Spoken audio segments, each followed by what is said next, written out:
Nate, I'll start with you. What is your assessment at the moment of the ground game and how they were able to fare against this Packers defense? Yeah, they were running the ball pretty good there. They were moving the ball, making things happen. But like you say, the plays at the end of the game, when it counts the most, we didn't make those plays, and it hurt us. I go back to Dak again, and I know you asked about offensive line, but those two interceptions, that crushed us, bro. And that hurt the morale of the team, because that means you got, not only did the offensive line have to play extra better, that whole defense and everybody else have to play extra.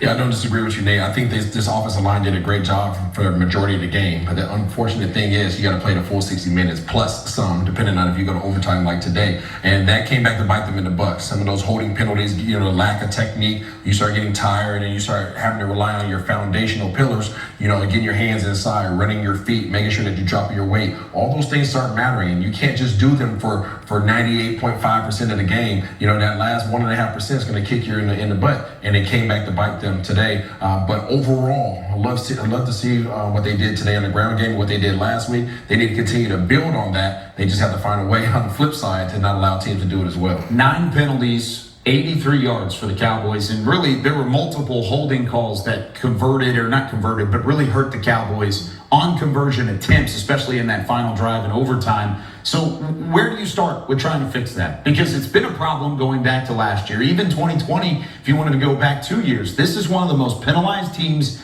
in the NFL, and it reared its ugly head again this week, Nate.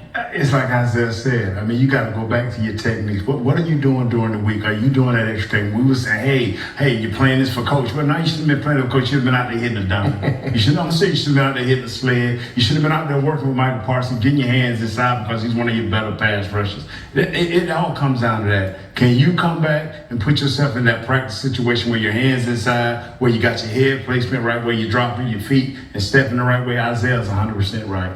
Yeah, I mean, it really just gets down to that technique, and Nate just hit on it. Going back to those fundamentals, but also, you look at what happened here. The third down efficiency, 33% on third down is not enough. The offense has 79 total offensive plays. Yeah, they did a great job on the ground, but they had 15 opportunities on third down, and you only converted on a third of those. How many points are you leaving on the board? It doesn't matter what the heck the scoreboard shows. You left 10 opportunities out there to move the chains, and you didn't make it happen. And then you go over to fourth down, and fourth down you didn't convert on all of them. You can't afford to not convert on every fourth down. If you're going to take that shot, you better make sure that you move those chains. Otherwise, you're putting your defense in a bad predicament. And you take those opportunities and you add the turnovers to that. Yep. You talk about points left off the board. There were multiple points off the board, especially early on. Which one hurt them the most, the early mistakes or the latter mistakes? We'll talk to Dak